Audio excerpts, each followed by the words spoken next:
every story begins with a problem, begins with a challenge. And you have in stories heroes and you have victims. Now, heroes and victims have a lot in common. The first thing, of course, they have in common is they both face a challenge. The difference, though, is that the hero rises to the challenge and he keeps on striving until he figures it out. He does not give up until it is done. And if that means part of it, so let's say the hero's a detective, if that means he needs to, sneak into a place, he'll do that. If it means he needs to cajole information out of somebody, he'll do that. Whatever he needs to do, he's going to do that. Now, the victim, on the other hand, he's not mean, right? The victim's not a villain. The victim's nice. The victim's sweet. The victim's just kind of helpless. And the victim always kind of tries, right? The victim doesn't try the way the hero tries, where he just does it no matter what level of setbacks. But the victim always kind of tries, right? The victim shows that he's good, that he's well-meaning by trying. And with adults, you'll see in real life, you'll see heroes and you'll see victims. And the difference is pretty much the same, that the victims, they still try, right? They always look like they're trying. They're always trying to apply for a job. They're always trying to work hard. And it's not that the hero knows any more than the victim does, right? The hero isn't necessarily more educated than the victim. In fact, many real adult victims are perpetual students. They go from one graduate school to the next, to the next, to the next forever, always unable to get anywhere, right? Whereas the adult heroes, they keep striving and they never give up. Now, the adult victims believe that as long as they kind of try, that should be enough. As long as they try, as long as they basically get the right idea, that should be enough. It shouldn't matter that they aren't necessarily on time. It shouldn't matter that they don't, dress properly for their job. It shouldn't matter that they don't get the social skills or the politics side of their job. None of that should matter. That's what the victim says. The victim says, I basically have the right idea.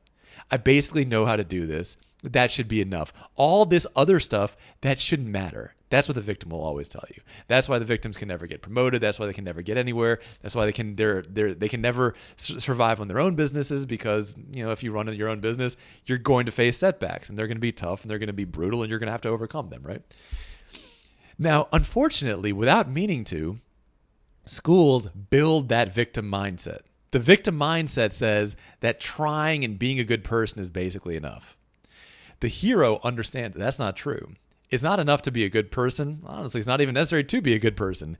In many stories, you have anti-heroes who are very capable, but not necessarily all that nice. So what does the hero know? The hero knows this, that it's not enough to just be well-intentioned and do the basic core thing. You have to do every single little detail. If it's in a story and the hero's a detective and some piece of evidence goes missing, that's not fair. The hero knows that sometimes life isn't fair, and he's going to overcome that setback. Whatever setback the hero faces, he takes it seriously and he overcomes it. That's the heroic mindset, right? Now, what do schools do? In math classes, they teach the victim mindset. They do it through something called partial credit. That means that if a student is basically well-intentioned, shows that he kind of tried his homework, shows that he's trying on the problem, the student still deserves 90%. The answer is totally wrong. The answer is the wrong answer. It is numerically wrong, so it's wrong.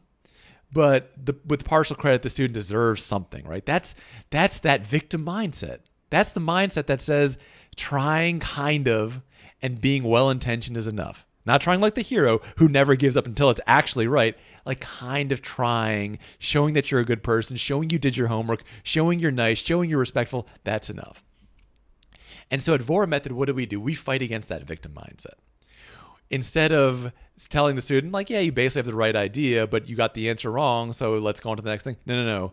We don't give up on a problem until it's completely right. Here's our mantra here at Vora Method. It's not help me, save me, rescue me. It's 99% right is 100% wrong. And that's that heroic mindset that says no matter how many setbacks you face, whether those are big setbacks or tiny little setbacks, whatever they are, you have to overcome them. Partial credit builds the victim mindset, but at Vora Method, we're going to build that heroic mindset. Parents, if you're watching this at home, try to encourage that level of actual competence. Remember, it's not about education. It's about real competence, self-reliance, and sticking with something until you have it completely right. And if you help encourage that together, we will help your child build that real heroic mindset for the SAT, for college, and for adulthood.